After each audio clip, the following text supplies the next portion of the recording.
គុណលើញញីជួយបញ្ចុះជាតិស្ករក្នុងឈាមអំឡុងពេលពពោះបែបធម្មជាតិអំឡុងពេលពពោះគឺជាពេលវេលាដ៏រំភើបរីករាយរបស់សរសៃយើងប៉ុន្តែក្នុងអំឡុងពេលនឹងដែរម៉ាក់អាចប្រឈមនឹងការបម្រែបម្រួលអរម៉ូននៅក្នុងរាងកាយដែលធ្វើឲ្យយើងងាយប្រឈមនឹងជំងឺផ្សេងជាច្រើនតួយ៉ាងដូចជាជំងឺទឹកនោមផ្អែមពេលពពោះជំងឺហ្នឹងគឺជាស្ថានភាពនៃការកើនឡើងជាតិស្ករនៅក្នុងឈាមអំឡុងពេលពពោះអំឡុងពេលពពោះទារកនឹងសុខផលិតអរម៉ូនជាក់លាក់មួយចំនួនដែលរាងកាយម៉ាក់ពីការប្រើប្រាស់អាំងស៊ូលីនប្រកបដោយប្រសិទ្ធភាពអញ្ចឹងហើយទើបយើងត្រូវផលិតអាំងស៊ូលីនបន្ថែមដើម្បីគ្រប់គ្រងកម្រិតជាតិស្ករក្នុងឈាមយ៉ាងណាមិញប្រសិនជាអាំងស៊ូលីនមិនគ្រប់គ្រាន់ទេ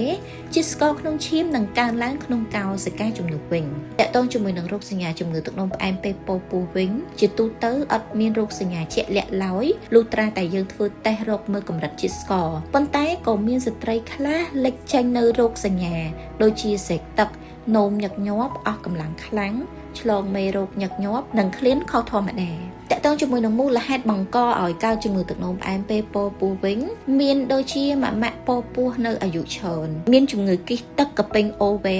អត់ធ្វើលំហាត់ប្រាណកម្រិត stress កើនឡើងនិងមានប្រវត្តិគ្រួសារកើតជំងឺទឹកនោមផ្អែមម៉ាក់ដឹងអត់ថាជំងឺទឹកនោមផ្អែមពេលពពោះបង្កផលប៉ះពាល់អីខ្លះសម្រាប់ទារកក្នុងផ្ទៃដែលមានម៉ាក់កើតជំងឺទឹកនោមផ្អែមពេលពពោះអាចបណ្ដាលឲ្យទារកមានទំហំធំការឆ្លងមេរោគការពន្យានៃការអភិវឌ្ឍនៃសួតបន្ថែមពីនឹងទៀតជំងឺទឹកនោមផ្អែមពេលពពោះក៏អាចឲ្យកូនទទួលបានជាតិស្ករក្នុងឈាមនិងកម្រិតអុកស៊ីហ្សែនទាបព្រមទាំងមានហានិភ័យនៃការវិវត្តនៃជំងឺធាត់ជំងឺទឹកនោមផ្អែមនិងជំងឺមេតាបូលីកនៅពេលអនាគតចំពោះម៉ាក់វិញអាចមានហានិភ័យសម្រាលកូនដោយវះកាត់សម្ពាធឈាមខ្ពស់សម្រាលកូនមុនខែឬអាចវិវត្តទៅជាជំងឺទឹកនោមផ្អែមជារៀងរហូតនៅពេលក្រោយយោងតាម website Hello Group Pet តកតងជាមួយនឹងគុណលើគ្រប់គ្រងជាតិស្ករក្នុងឈាមអំឡុងពេលពពោះគឺម៉ាក់ត្រូវរក្សាទម្ងន់ខ្លួនឲ្យបានសមល្មមញ៉ាំអាហារល្អនិងធ្វើលំហាត់ប្រាណឲ្យបានទៀងទាត់ញ៉ាំអាហារមានជាតិប្រូតេអ៊ីនខ្ពស់ដូចជាបន្លែផ្លែឈើសាច់មាន់